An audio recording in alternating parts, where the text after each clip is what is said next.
दोस्तों ये कहानी एक ऐसे आदमी की है जिसे समुद्र के अंदर एक जादुई फूलदान मिलता है। फिर जब वो उस फूलदान को अपने घर लेकर आता है तभी अचानक उसमें से एक खूबसूरत जीनी निकलती है जो उसकी 3 इच्छाएं पूरी कर सकती थी। लेकिन उस आदमी का ध्यान तो उन इच्छाओं से ज्यादा उस जीनी के जिस्म पर था। तो कहानी की शुरुआत क्रिस नाम के एक लड़के को दिखाते हुए होती है जो कि बीच पर टहल रहा था। उसके साथ उसका पालतू कुत्ता सैमी भी था। क्रिस बीच के पास ही रहता था इसलिए वो रोज यहाँ पर घूमने के लिए आ जाया करता था। हमें पता चलता है कि क्रिस पहले एक सिंगर था लेकिन एक एक्सीडेंट के बाद से उसने गाना छोड़ दिया था। आगे बीच पर टहलने के बाद क्रिस एक जगह पर जाकर बैठ जाता है। फिर वो खाना निकालकर खाने लगता है और अपने कुत्ते सैमी को भी खिलाता है। फिर खाने के बाद जैसे ही क्रिस आराम करने लगता है तभी उसे एहसास होता है कि समुद्र में कोई डूब रहा है। ये देखकर वो जल्दी से लाइफ गार्ड के घर की तरफ भागता है क्योंकि उसे अच्छे से तैरना नहीं आता था। लेकिन घर के अंदर आते ही वो देखता है कि वहाँ पर कोई नहीं होता। इसके बाद वो घर की एक टूटी हुई खिड़की उठाकर खुद ही समुद्र की तरफ भागने लगता है। इसी दौरान वो लाइफ गार्ड भी टहलते हुए वहाँ पर पहुंच जाता है और क्रिस को पानी के अंदर जाता हुआ देख लेता है। उधर पानी में क्रिस को कोई नजर नहीं आता और अब क्योंकि उसे तैरना भी नहीं आता था तो वो पानी में डूबने लग जाता है। पर तभी वो लाइफ गार्ड भी वहाँ पर आ जाता है और क्रिस को पानी से बाहर निकाल लेता है। इसी दौरान हम क्रिस के हाथ में एक फूलदान को देखते हैं जो उसे पानी के अंदर मिला था।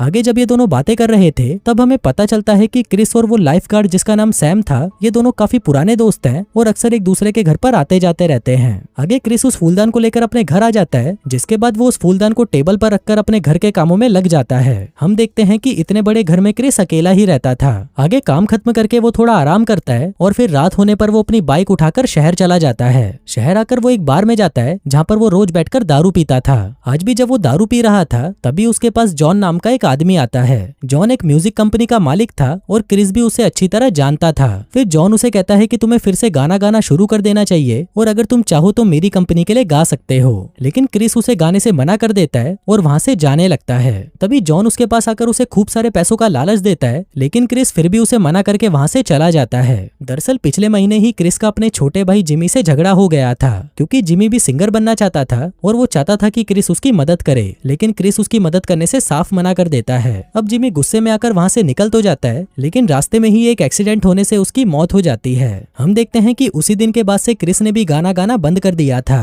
क्रिस अपने भाई की मौत का जिम्मेदार खुद को मानता था इसलिए तब से वो सब कुछ छोड़ छाड़ कर यूं ही इधर उधर भटकता रहता है। आगे घर आकर क्रिस उस फूलदान को उठाकर साफ करने लगता है और फिर वहीं बैठा बैठा सो जाता है। हम देखते हैं कि फूलदान को साफ करते हुए उसने उसको रगड़ दिया था जिसके बाद उसके घर के बाहर तेज हवाएं चलने लगी। फिर देखते ही देखते वो फूलदान चमकने लगा जिसको देखकर क्रिस डर जाता है। तभी उस फूलदान में से एक खूबसूरत लड़की निकलती है जिसको देखकर क्रिस हैरान रह जाता है। फिर वो लड़की उसे बताती है कि मेरा नाम नताशा है और अब से मैं तुम्हारी गुलाम हूँ। लेकिन वहीं क्रिस का ध्यान तो उसकी बातों पर कम और उसके शरीर पर ज्यादा था। अब ये चीज वो लड़की भी नोटिस कर लेती है जिसके बाद वो वहाँ पर पड़ी हुई क्रिस की एक शर्ट को उठाकर पहन लेती है। आगे नताशा जैसे ही क्रिस के पास जाने लगती है क्रिस उसे डरकर पीछे जाने लगता है। फिर नताशा उसे समझाती है कि मैं एक जिनी हूँ और मैं तुम्हारी 3 इच्छाएं पूरी कर सकती हूँ। लेकिन क्रिस को उसकी बातों पर यकीन नहीं होता पर फिर भी वो उसे मजाक में कह देता है कि चलो तुम मुझे बारिश करके दिखाओ। अब उसकी ये बात सुनकर नताशा अपना जादू करती है और उसी वक्त बाहर बारिश होने लग जाती है। अब ये देखकर क्रिस भी हैरान रह जाता है क्योंकि वो जिस जगह पर रहता था वहाँ पर कभी बारिश होती ही नहीं थी। अब वहाँ पर बारिश इतनी जोर से होती है कि घर की छत से भी पानी गिरने लगता है। वहीं क्रिस की पहली इच्छा पूरी करके नताशा भी बहुत खुश थी और वो उसकी बाकी की 2 इच्छाएं पूरी करके आजाद होना चाहती थी। आगे बारिश बंद होने के बाद नताशा क्रिस से उसकी दूसरी इच्छा पूछती है लेकिन क्रिस कहता है कि मेरी कोई इच्छा नहीं है इसलिए अभी तुम यहाँ से जा सकती हो। अभी सुनकर नताशा उसे समझाने लगती है कि मैं 3 इच्छाएं पूरी करने के बाद ही यहाँ से जा सकती हूँ। अब क्रिस के पास कोई इच्छा नहीं थी और नताशा भी अभी यहाँ से नहीं जा सकती थी इसलिए वो फैसला करती है कि जब तक क्रिस की तीनों इच्छाएं पूरी नहीं हो जाती तब तक वो उसके साथ ही रहेगी। फिर सुबह होते ही क्रिस अपने घर के बाहर आ जाता है और वहीं नताशा वो कपड़े देखने लगती है जो उसे फिट आ सकते थे।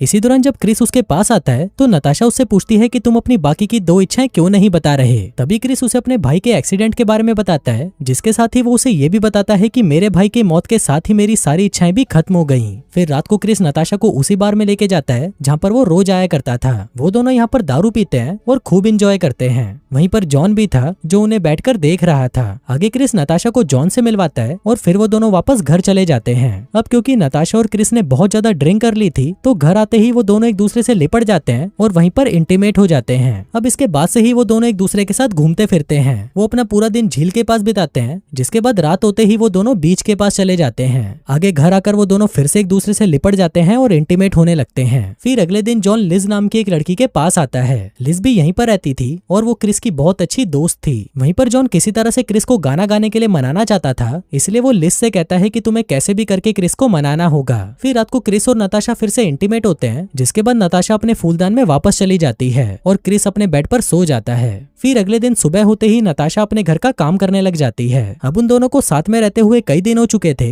इसलिए वो दोनों एक दूसरे से प्यार करने लगे थे। आगे नताशा क्रिस के लिए खाना बनाती है, जिसको क्रिस बड़े मजे से खाता है। फिर एक रात नताशा क्रिस से कहती है कि मैं तुमसे बहुत प्यार करती हूँ, लेकिन इस पर क्रिस उसे कोई जवाब नहीं देता। नताशा पूछती है कि क्या तुम मुझसे प्यार नहीं करते, जिस पर क्रिस कहता है कि मैं किसी जीनी से प्यार नहीं कर सकता। अब क्रिस की ये बात सुनकर नताशा बहुत दुखी हो जाती है और वो उससे बाकी की 2 इच्छाएं पूछने लगती है, ताकि वो उनको जल्दी से पूरी करके उसकी जिंदगी से चली जाए। लेकिन वो उसको कोई इच्छा नहीं बताता, जिसके कारण नताशा उस पर गुस्सा करती है। फिर थोड़ी देर बाद नताशा बाहर जाने के लिए तैयार होती है। दरअसल वो आज जॉन के साथ डेट पर जा रही थी। हम देखते हैं कि जॉन को यहाँ पर उसी ने ही बुलाया था ताकि वो क्रिस को जला सके। इसके बाद वो दोनों बार में जाकर ड्रिंक करने लगते हैं। वहीं घर पर हम देखते हैं कि क्रिस बौखलाने लग जाता है और जिस तरह से नताशा जॉन के साथ गई थी वो क्रिस को बिल्कुल भी अच्छा नहीं लगता और कुछ देर बाद उसे एहसास हो जाता है कि वो नताशा के बिना नहीं रह सकता। इसी बीच लिज क्रिस के पास आती है ताकि वो उससे जॉन के बारे में बात कर सके। वहीं क्रिस बहुत ज्यादा नशे में था तो लिज उसके लिए कॉफी बनाती है। फिर कॉफी पीते हुए क्रिस उसे नताशा के बारे में सब कुछ बता देता है कि वो एक जिन है जो फूलदान से निकली थी। साथ ही वो उसे ये भी कहता है कि मैं उससे बहुत प्यार करता हूँ और अब मैं उसी के पास जा रहा हूँ। जो कहकर क्रिस तो वहाँ से चला जाता है, पर वहीं लिज उस फूलदान को घूरती रहती है। फिर थोड़ी देर बाद क्रिस नताशा के पास पहुँच जाता है और उसे घर चलने के लिए कहता है, लेकिन नताशा उसकी बात नहीं मानती। वो कहती है कि तुम मुझसे प्यार नहीं करते, इसलिए मैं तुम्हारी बात नहीं सुनूंगी। यहाँ पर क्रिस उसे समझाकर घर ले जाना चाहता था ताकि बाद में वो उसे आराम से बता सके कि वो भी उससे प्यार करता है। लेकिन नताशा चाहती थी कि क्रिस उसे अपनी 2 इच्छाएं बता दे ताकि वो उसे छोड़कर हमेशा के लिए चली जाए। वो क्रिस से कहती है कि तुम अभी अपनी इच्छाएं बताओ, नहीं तो यहाँ से चले जाओ। तभी क्रिस गुस्से में उसे कह देता है कि मुझे एक साधारण लड़की चाहिए। इस पर नताशा कहती है कि ठीक है, तुम्हें जल्दी ही एक साधारण लड़की मिल जाएगी। इसके बाद वो अपनी तीसरी इच्छा बताता है कि नताशा हमेशा हमेशा के लिए वहीं चली जाए जहाँ से वो आई थी। अब क्रिस की ये इच्छा सुनते ही नताशा वहीं पर बेहोश हो जाती है। तभी क्रिस उसे संभालता है और उसे अपने साथ घर ले आता है। इसी दौरान नताशा उसे कहती है कि तुम्हारी तीसरी इच्छा पूरी करने के लिए मुझे मेरा फूलदान चाहिए और अगर जल्दी ही मैं उसमें नहीं गई तो मैं मर जाऊंगी। ये सुनकर क्रिस जैसे ही फूलदान लेने के लिए घर के अंदर जाता है, तभी उसे पता चलता है कि वो फूलदान तो लिज चुरा कर अपने साथ ले गई। अब क्रिस भागता हुआ लिज के घर पर जाता है, लेकिन लिज उसे वहाँ पर नहीं मिलती। हम देखते हैं कि लिज इस वक्त समुद्र के किनारे होती है और वो वहाँ पर उस फूलदान से अपनी इच्छाएं मांग रही होती है। अब लालच में आकर वो उस फूलदान को यहाँ पर तो ले आई थी, लेकिन उसे ये नहीं पता था कि उसमें से जीनी कैसे निकलता है। अब बहुत कोशिशों के बाद भी जब लिज से कुछ नहीं होता तो वो उस फूलदान को क्रिस को वापस कर देती है, जिसके बाद क्रिस नताशा को लेकर समुद्र किनारे आ जाता है। फिर नताशा तुरंत उस फूलदान के अंदर चली जाती है और क्रिस रोता हुआ उस फूलदान को समुद्र में बहा देता है, जिसके बाद वो वहीं पर सो जाता है। फिर अगली सुबह जब क्रिस की आंख खुलती है तो वो वहाँ पर एक लड़की को देखता है जो कि बीच पर ही टहल रही थी। फिर वो क्रिस के पास आती है और उससे उसकी तबीयत के बारे में पूछने लगती है। तभी क्रिस देखता है कि ये लड़की तो बिल्कुल नताशा जैसी दिख रही थी और तब उसे समझ आता है कि नताशा ने उसकी दूसरी इच्छा भी पूरी कर दी थी। वो चाहता था कि उसे एक सिंपल लड़की मिले और उसे वो लड़की मिल चुकी थी। और दोस्तों, इसी के साथ ही ये कहानी यहीं खत्म हो जाती है।